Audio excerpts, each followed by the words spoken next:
बंटी जी। एरिया और है क्या? हाँ और है। अच्छा, उनको हमारे आंटी नंबर 1 के साथ भेज दीजिएगा। और है लेकिन अभी इनके लिए कहेंगे कि करोगे गुलामी तेरे नखरे उठाओगी, कि चढ़ती जवानी सारे तुझ पे लुटाओगी, कि सोने चांदी में हो,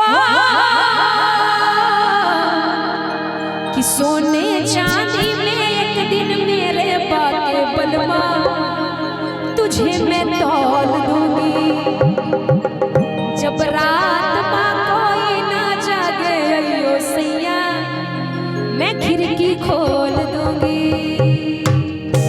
आइए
खिड़की खोल